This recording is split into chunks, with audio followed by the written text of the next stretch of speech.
Qué gusto volvernos a encontrar. Estamos haciendo una serie de temas que hace muchos años atrás, 1975, hicimos junto con el pastor Gabriel Otero en una emisora que cubría todos los Estados Unidos y toda América Latina a través de la onda corta.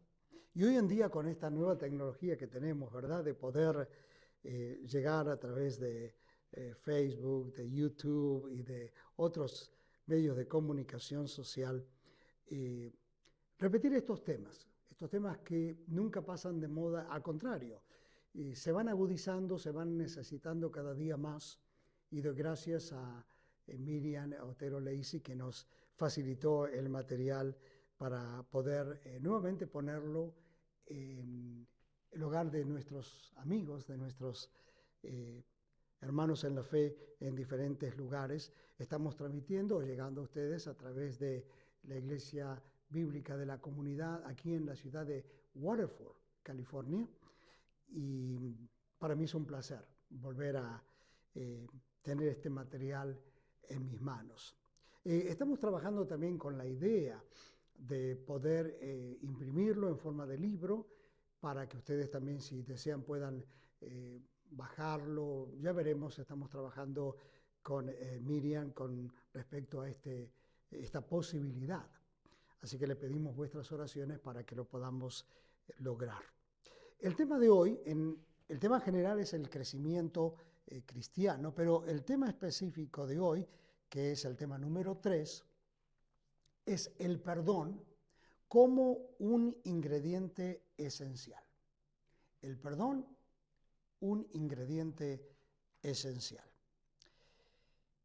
En cualquier relación entre seres humanos, si hay algo que realmente se necesita, es y en buena cantidad, en una abundante cantidad diría, para que haya una buena relación o para que la relación pueda sobrevivir, es el perdón. Nosotros, bueno, yo con mi esposa dentro de algunos meses vamos a cumplir 50 años de casados y quiero decirles que para que podamos llegar a esa cantidad de años de estar juntos, hemos tenido que practicar mutuamente el perdón, porque como seres somos personas o seres falibles, en algún momento hemos cometido errores. Fíjense, quiero decir errores y no horrores, porque otros lo pueden mirar como horrores, pero hemos cometido errores y para eso ha tenido que existir mucho el perdón entre nosotros. Todos los seres humanos tenemos debilidades y respondemos ante las circunstancias adversas de una manera muy inmadura, sin darnos cuenta que con nuestras actitudes estamos lastimando a otra persona. Usualmente, las personas más cercanas a nosotros son las que experimentan el daño de nuestra inmadurez de reacción o de reacciones, o cómo reaccionamos, o cómo no deberíamos de reaccionar. Pero aquí hay un ingrediente que yo creo que es muy importante que lo manejemos desde entrada. El guardar rencor. Porque guardar rencor solo va a producir un deterioro en la relación. En nuestra tendencia natural es guardar rencor. O sea, la tendencia natural que tenemos es el resentimiento. Y una vez que nos hemos llenado de enojo por causa del conflicto, casi es imposible ver a quien nos ha ofendido con una actitud positiva. Cuando se ha llegado a este punto, el menor de los roces se toma como una mayor ofensa o como el mayor de los insultos. Bueno, Yo creo que el drama del que estamos hablando se repite una y otra vez en los conflictos matrimoniales con demasiada frecuencia. Las parejas nos consultan o vienen a nosotros como consejeros y lo hacen, yo diría que lo hacen después de que se han ofendido mucho. Quiere decir que ha pasado mucho tiempo donde ambos se han ofendido y ofendido y ofendido y ya les queda muy poco para decirse, porque ya se han dicho casi de todo. Y es increíble cómo cada actitud de uno es interpretada tan negativa por el otro. La relación llega a estar tan fragmentada que literalmente lo que haga el uno o el otro nunca va a estar bien. Indudablemente, contestar una ofensa con otra ofensa no solo destruye, sino que hace de nuestras vidas una vida miserable. Y como individuos que estamos desarrollando una relación, debemos expresar amor para poder recibir amor. De la misma manera, debemos experimentar el perdón para saber también perdonar. Una y otra vez, la fe cristiana nos proporciona los recursos necesarios para que, como parte de nuestro estilo de vida,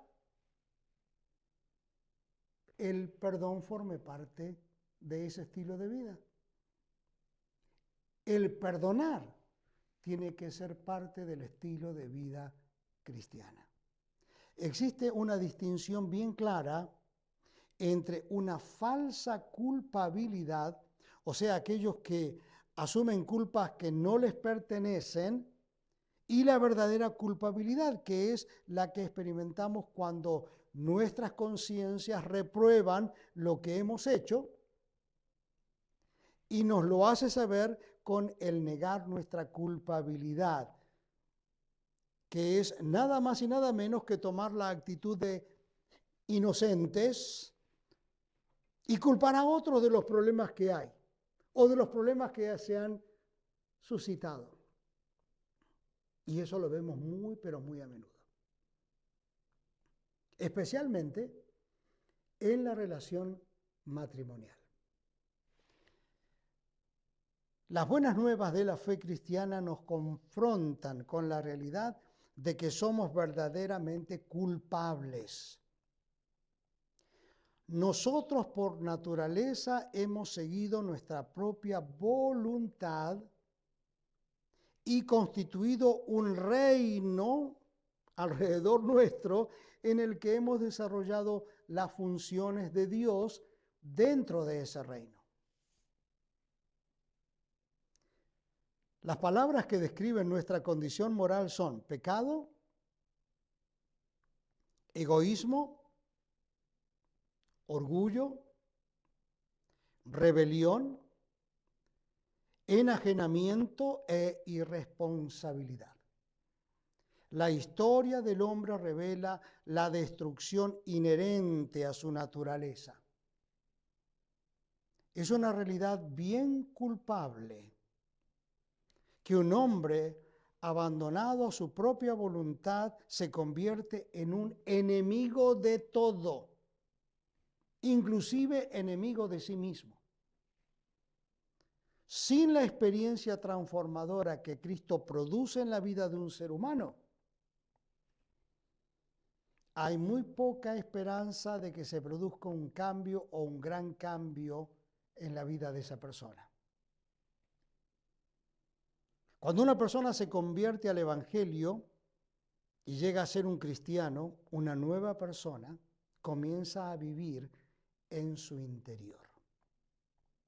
Es como si hubiese nacido de nuevo, ya no es la misma persona. Y el apóstol Pablo lo explica eso allí en 2 Corintios 5:17. ¿Por qué? Porque la persona ha experimentado el perdón de Dios. Y perdón en la Biblia significa remisión, limpieza o liberación. Esto nos da la idea que el tiempo de nuestra esclavitud del pecado ya ha pasado. Cuando Dios perdona, Él remueve la barrera que el pecado ha creado entre nosotros y Él. David dice que esta fue la mejor experiencia de su vida.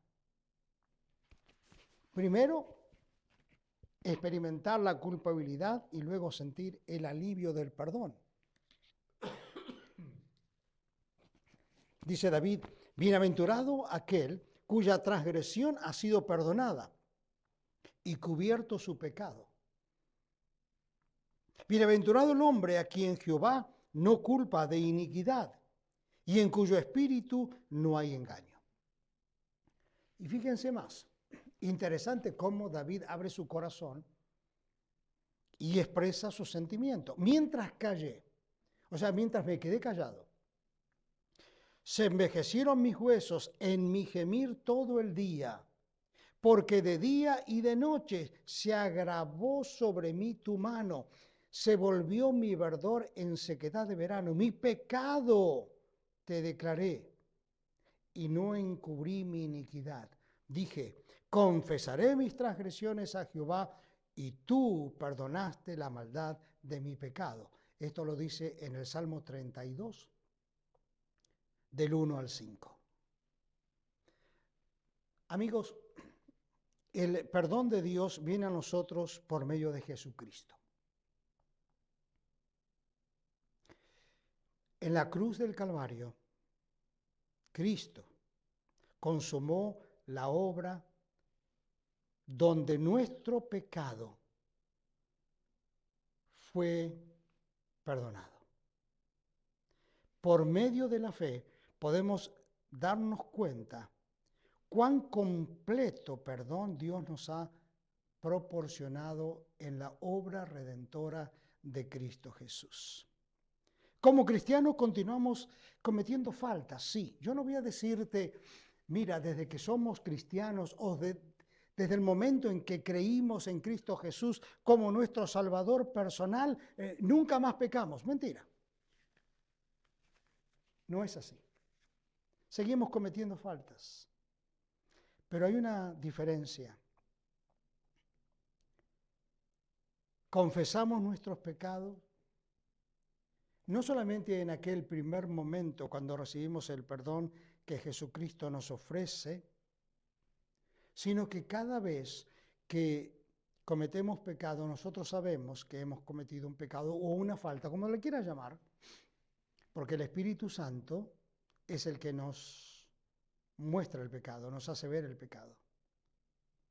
Y entonces, ¿qué es lo que tenemos que hacer? Confesarlo, pedir perdón. Una de las mejores descripciones de esta realidad espiritual la encontramos en la primera carta de Juan, capítulo 1, versículos 8 y 9. Es allí donde el discípulo del Señor Jesús, el apóstol Juan, dice, si confesamos nuestros pecados, Él es fiel y justo para perdonar nuestros pecados y limpiarnos de toda maldad. Fíjate, si decimos que no hemos pecado, le hacemos a Él mentiroso y su palabra no está en nosotros.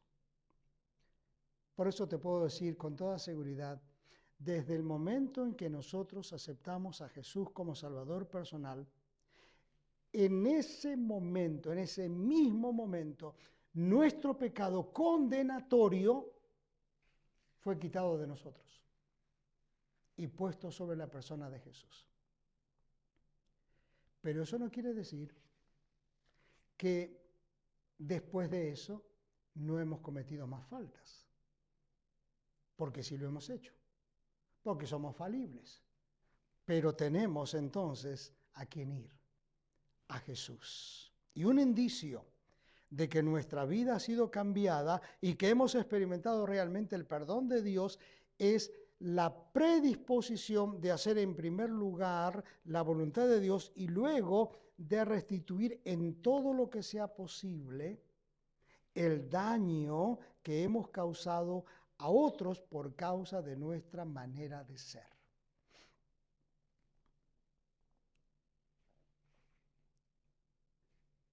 ¿Recuerdas tú el impacto que Cristo produjo en la vida de Zaqueo? ¿Se acuerdan ustedes de la historia de Zaqueo?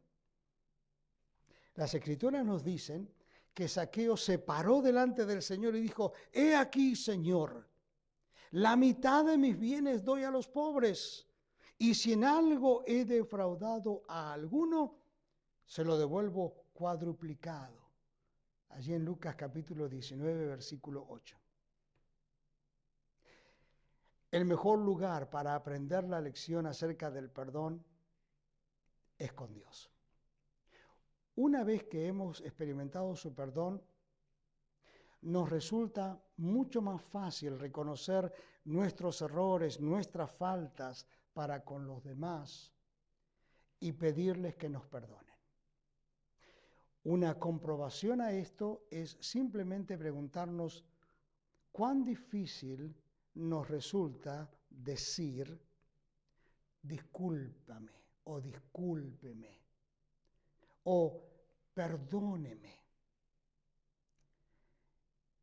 Y si usted y yo hemos sido los ofendidos, ¿cuánto nos cuesta perdonar?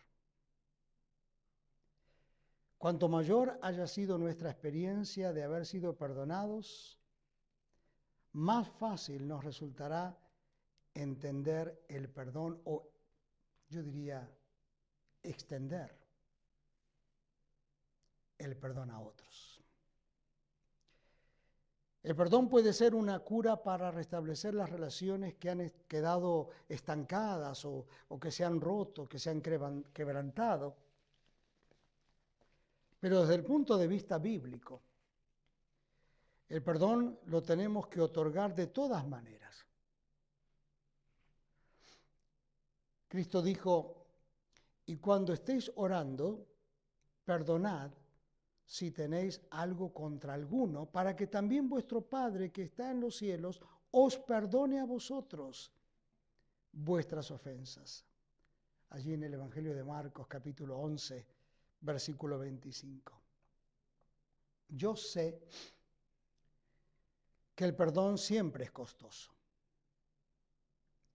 Para que Dios pudiera extender su perdón hacia nosotros, Jesucristo, el Hijo de Dios, tuvo que morir sobre la cruz. Este fue el costo de nuestro perdón. Para que tú y yo pudiéramos ser perdonados, el costo de nuestro perdón fue la sangre de Cristo derramada sobre la cruz del Calvario, su vida por nosotros.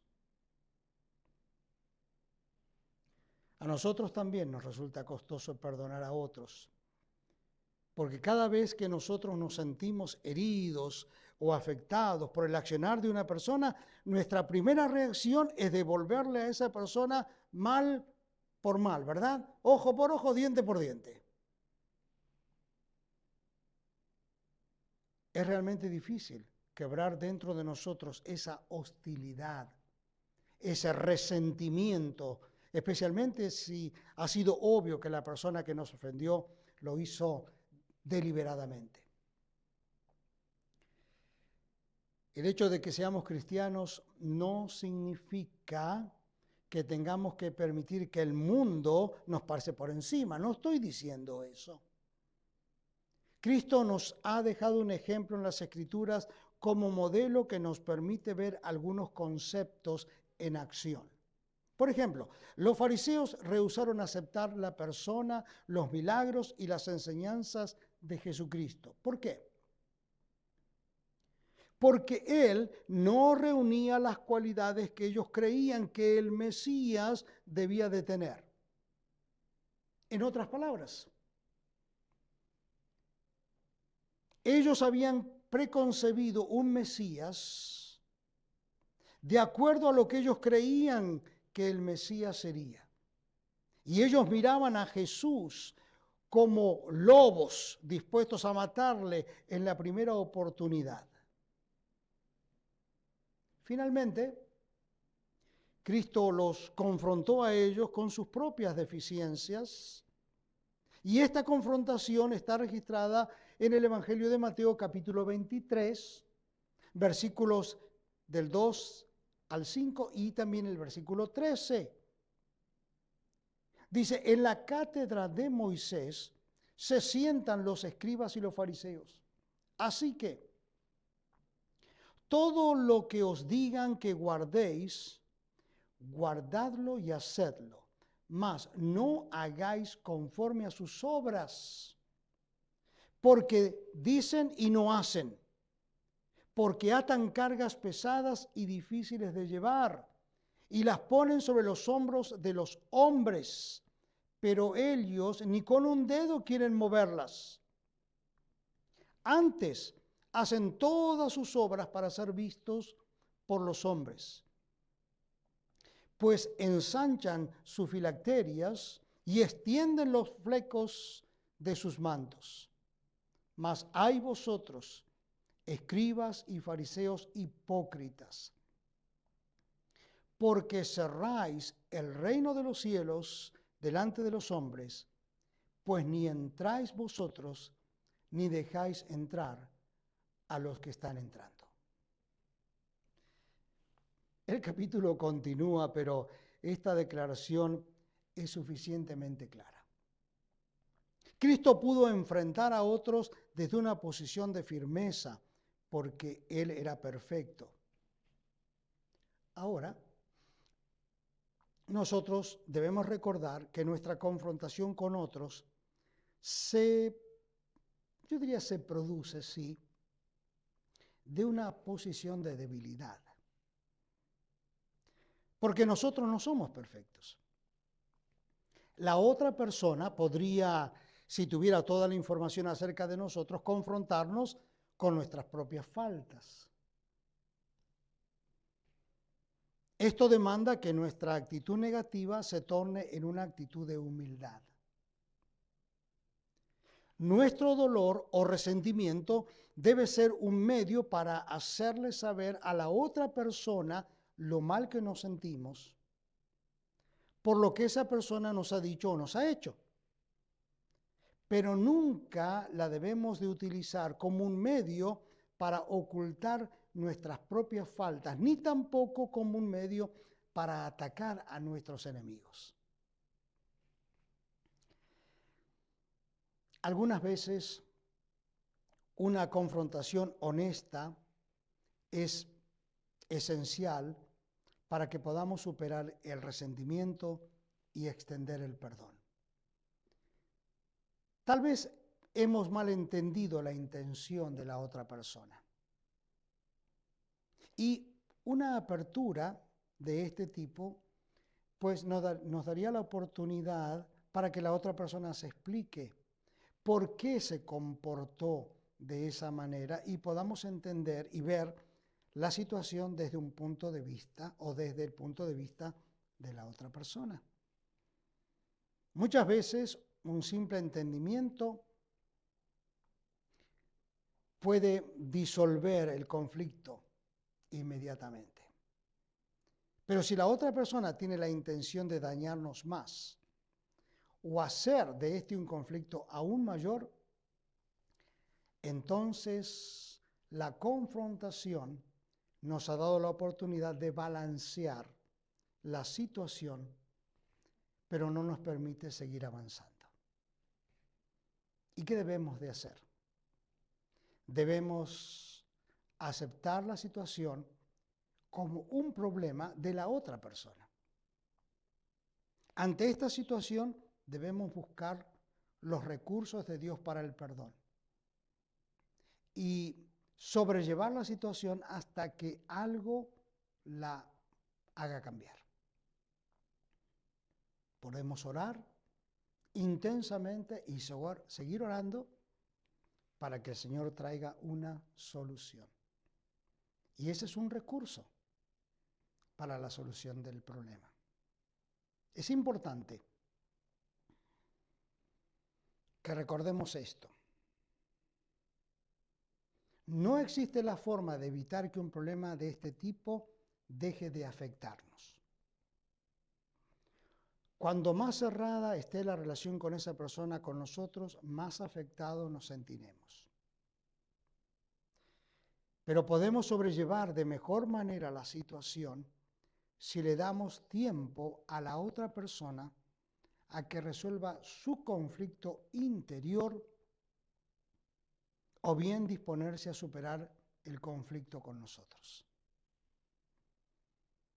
Amigos, hermanos, el perdón abre la puerta al entendimiento y remueve el sabor amargo que tenemos dentro.